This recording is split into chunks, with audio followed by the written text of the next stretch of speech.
Hello guys, SBI clerk की जो first waiting list आ गई है और बहुत सारे कैंडिडेट्स का सिलेक्शन हो गया। बहुत सारे कैंडिडेट ऐसे जो बहुत कम मार्जिन से बच गए हैं। तो मैं आपसे डिस्कस करने वाला था। हमारे पास पिछले 3 साल की वैकेंसी का एक पर्टिकुलर डेटा है जिसके अंदर ये मेंशन है कि कितनी कितनी कट ऑफ कम गई है और कब कब वेटिंग लिस्ट आने के चांसेस रहते हैं। तो देखो, तीनों साल का डेटा एक साथ में, तो आप वहीं उसी को फॉलो करना जिसमें हम साथ में चल रहे हैं उस पैटर्न के अकॉर्डिंग। तो सबसे पहले बात करते हैं 2021-22 की। तो 2021-22 की अगर हम बात करें ना, तो यहाँ पे देखो 2021-22 का जो ये वैकेंसी थी 902 वैकेंसी थी। कैटेगरी वाइज वैकेंसी यहाँ पे मेंशन है। उसके बाद 16 नवंबर को रिज़ल्ट आया था, ठीक है। और कट ऑफ गई थी देखो, एससी के 69, एसटी के 60, ओबीसी के 78.25, ईडब्ल्यूएस के 79.25 और जनरल की 87। तो अब फर्स्ट वेटिंग के अंदर जो कट ऑफ कितनी डाउन हुई है वो यहाँ पे मेंशन है।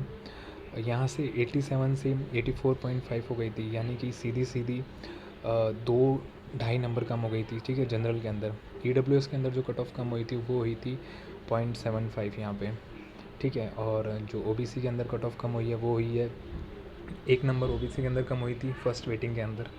उसके बाद एसटी के अंदर कम नहीं हुई और एससी के अंदर 68 हुई, यानी कि 1 नंबर कम हुई थी।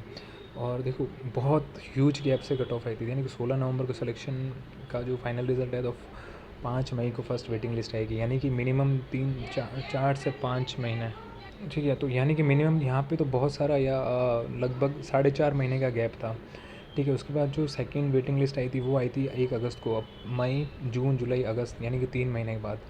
और उसके अंदर देखो 84 से कट ऑफ हो गई थी 81.75, बहुत कम हुई थी, अच्छी खासी मार्जिन से कम हुई है। यानी कि अगर आप देखो तो मोटा मोटा 2.5 यहाँ पे फिर सेकेंड वेटिंग लिस्ट के अंदर कट ऑफ कम हो गई थी। तो ये हम यहाँ से एक आइडियोलॉजिकल अप्रोच लगा सकते हैं कि कट ऑफ कितनी कम हो रही है, कितनी कम नहीं हो रही है। ईडब्ल्यूएस की वापस 0.5 कम हो गई थी और ओबीसी की यहाँ पे देखो तो 0.75 फिर कम हो गई थी, ठीक है। और एससी के अंदर 68 से 67.25, यानी कि 0.75 फिर कम हो गई थी। थर्ड वेटिंग लिस्ट तो आई नहीं थी और ठीक है, क्योंकि जितनी सीट्स थी वो सारी वैकेंट हो गई थी। उसके बाद हम बात करते हैं, ये तो 2021-22 की रिक्रूटमेंट की बात हो गई। अब हम बात करते हैं 2022-23 के अंदर, ठीक है। 2022-23 के अंदर वैकेंसी थी 353 और ये साल ऐसा था ना जिसमें कट ऑफ बहुत कम गई थी। और रीज़न कुछ भी लगा, अगर पेपर टफ था तो वैकेंसी भी कम थी, पर फिर भी कट ऑफ बहुत कम गई, ठीक है। तो यहाँ पे 10 मार्च को रिज़ल्ट आ गया था और फर्स्ट 10 मार्च को रिज़ल्ट आया था। जनरल की 74.5, ईडब्ल्यूएस का 70, ओबीसी की 67.25, एसटी की 50 और एससी की 62.75 गई थी। और फर्स्ट वेटिंग लिस्ट आई थी 31 जुलाई को, यानी कि मार्च, अप्रैल, मई, जून, जुलाई, लगभग 4 महीने हो चुके थे। यहाँ पे बात करते हैं कट ऑफ कितनी डाउन हुई थी।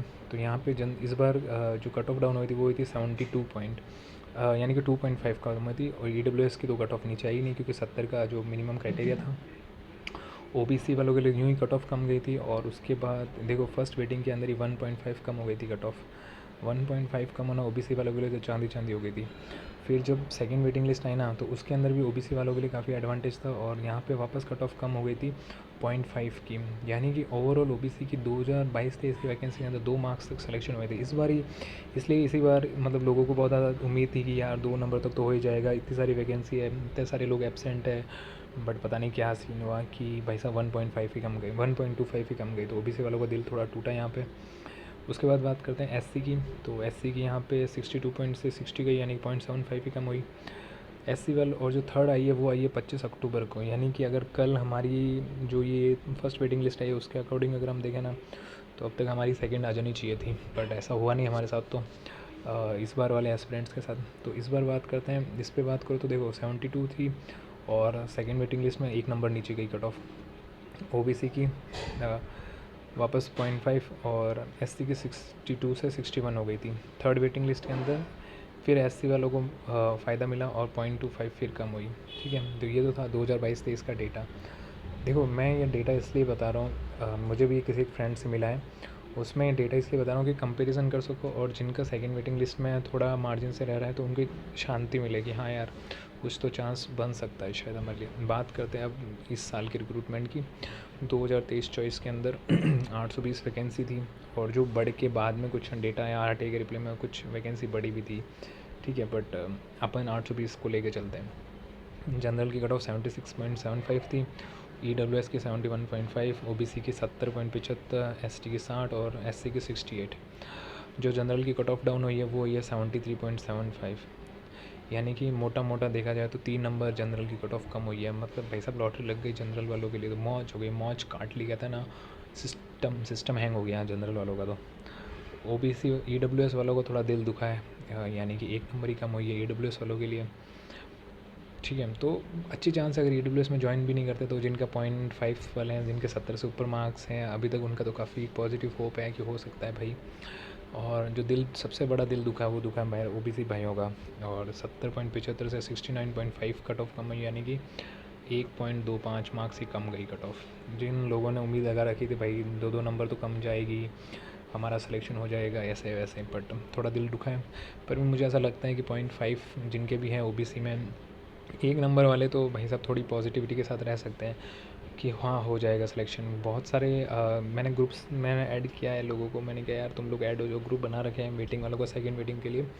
तो जिनको ऐसा होप है कि नियर बाय और किसी भी स्टेट्स का हो, कोई फ़र्क नहीं पड़ता भाई साहब, सब ऐड हो जाओ अब, जिनका भी मार्जिन से गए। क्योंकि पता है एक आइडिया लगता है डिफरेंट स्टेट्स की, अगर RTI लगाओगे तो भी एक बेनिफिट होगा और एक कोऑर्डिनेशन बनेगा। अब इंडिविजुअल ग्रुप बनाने से कोई मतलब नहीं है, क्योंकि है ना, अब वैसे भी आगे सारे एग्जाम आने वाले हैं, तो वैसे भी फोकस हो जाएंगे। तो एक ही ग्रुप में अगर ऐड रहोगे तो किसी भी स्टेट की कोई भी इन्फॉर्मेशन हो सबको मिलती रहेगी। SC ST की तो कट ऑफ वैसे भी कम नहीं की, और SC की शायद 1 नंबर के आसपास कम हुई है या 1.25 कम हुई है, पर कोई ऑथेंटिक मेरे को मिला नहीं है, पर लगभग 1 नंबर या 1.5 तक SC की कम हुई है। ठीक है, अब यही है कि ना हमारे लिए काम की न्यूज़ सबसे ये है कि अब सेकंड वेटिंग लिस्ट कब आ रही है। तो जहाँ तक मेरी कैलकुलेशन कह रही है ना, नवंबर दिसंबर पूरा निकल जाएगा। जनवरी प्रोबेबली जनवरी में आने के चांस है, जनवरी का फरवरी भी हो सकता है, क्योंकि क्वार्टर वाइज आती है। अब इनके क्वार्टर कैसे ख़त्म होते हैं, जैसे ये अक्टूबर एंड में आई है, नवंबर दिसंबर जनवरी एंड भी हो सकता है, प्रोबेबली जनवरी मान के चलो। और उससे पहले मोस्ट प्रोबेबली SBI का रिक्रूटमेंट भी आ जाएगा। बट हाँ, इसमें ये एडवांटेज है कि अगर कोई एक स्टेट से दूसरे स्टेट में भरा हुआ है तो उसको एक सेफ साइड के लिए, जिसका 0.25 से 0.5 से जिसका रह रहा है, या 0.75 1 नंबर से रह रहा है, तो वो ये है कि अपने होम स्टेट से अप्लाई कर सकते हैं और ज़्यादा अच्छे से दे सकते हैं एग्ज़ाम को। बाकी उससे पहले ये होगा कि RRB PO RRB क्लर्क में काफ़ी लोग निकल जाएंगे, और NICL या और भी काफ़ी जैसे मल्टीपल एग्ज़ाम्स है, IBPS PO वगैरह में भी बहुत सारे लोगों को हो जाएगा। तो जो भी वेटिंग में थे, सपोज़ जो ज्वाइन कर रहे हैं बैंक को, या जिनके 0.25 या 0.5 वाले जो थे कैंडिडेट्स, उन लोगों ने अपनी प्रिपरेशन कंटिन्यू रखी होगी, तो उनके अगर एग्ज़ाम अच्छे गए तो वो भी बैंक को SBI को छोड़ के वापस आ सकते हैं। तो शायद सेकेंड वेटिंग लिस्ट में मोटा मोटा काफ़ी एडवांटेज है डिफरेंट स्टेट्स में। तो ये तो गुजरात का था, और बाकी स्टेट्स के भी मैं जैसे जैसे मेरे पास ऐसा पूरा एकदम ऑफिशियली डेटा आएगा तो ऑथेंटिक और एकदम पूरा तो मैं अपलोड करूँगा। ठीक है, और बाकी अगर किसी भाई के पास ऐसा कोई डेटा हो तो वो कमेंट करके बता देना, ताकि मैं उसको बता दूँ कि टेलीग्राम पे शेयर कर दे, या कमेंट में भी बता देगा तो भी अच्छा ही है। फ़िलहाल सेकंड वेटिंग लिस्ट का वेट करो गाइज़। तो ऑल द बेस्ट, और चैनल को थोड़े वीडियोज़ अच्छे लगे तो सब्सक्राइब कर देना, ताकि आप लोगों को बेनिफिट हो सके। ठीक है, बाय बाय, टेक केयर।